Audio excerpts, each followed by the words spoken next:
Assalamualaikum warahmatullahi wabarakatuh. Sebelumnya perkenalkan, nama saya Muhammad Kamil Amrul Haq, NRP 2121/2024 dari D4 LKB. Di sini saya akan menjelaskan tentang penerapan K3 di bidang gudang. Untuk yang pertama, apa itu K3? K3 merupakan upaya kita untuk menciptakan lingkungan kerja yang sehat dan aman, sehingga dapat mengurangi probabilitas kecelakaan kerja, penyakit akibat kelalaian yang mengakibatkan demotivasi dan defisiensi produktivitas kerja. Untuk tujuan K3 sendiri, menurut Undang-Undang Nomor 1 Tahun 1970 tersebut antara lain ada yang pertama, melindungi dan menjamin keselamatan setiap tenaga kerja dan orang lain di tempat kerja. Yang kedua, ada menjamin setiap sumber produksi dapat digunakan secara aman dan efisien. Yang ketiga, meningkatkan kesejahteraan dan produktivitas nasional. Next, untuk definisi gudang sendiri merupakan fasilitas yang berfungsi sebagai tempat penyimpanan barang atau produk sebelum didistribusikan ke tujuan akhir. Untuk selain sebagai menyimpan barang, gudang juga membantu dalam manajemen inventory, pengemasan, dan pengiriman barang.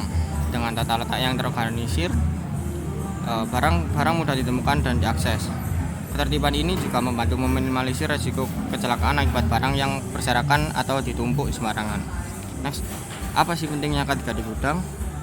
Pada sektor pergudangan ini memiliki risiko yang cukup tinggi. Kecelakaan kerja di area gudang bisa saja terjadi karena beberapa faktor.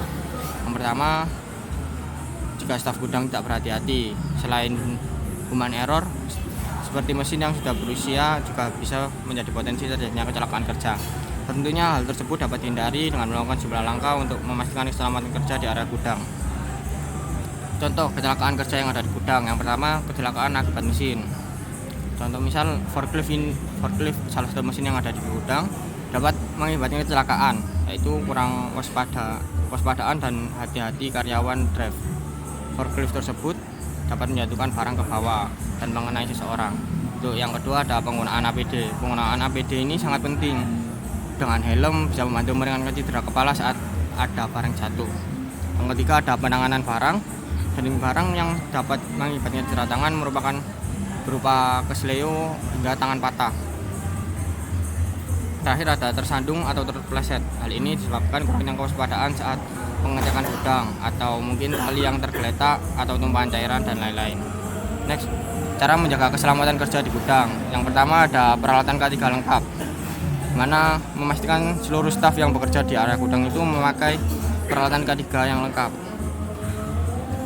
dan alat pelindung diri. Untuk yang kedua, ada pelatihan kerja atau training secara berkala menjadi hal yang tidak kalah penting dalam melakukan antisipasi kecelakaan kerja. Yang ketiga, ada penataan yang teratur. Untuk seperti melakukan layout pada gudang juga memiliki beberapa manfaat. Selain mempermudah staf gudang saat mencari dan menyimpan stok barang, juga berkaitan dengan keselamatan kerja. Next, terakhir kesimpulan, penerapan budaya 5R di gudang menunjukkan dampak positif dalam meningkatkan keselamatan, kesehatan, dan efisiensi kerja. Dengan dukungan manajemen dan partisipasi aktif karyawan, budaya 5R dapat menjadi bagian integral yang mendukung keberlanjutan dan produktivitas perusahaan. Selain itu juga ada penggunaan APD yang lengkap juga dapat membantu mengurangi tingkat risiko kecelakaan kerja. Sekian dari saya. Terima kasih. Wassalamualaikum warahmatullahi wabarakatuh.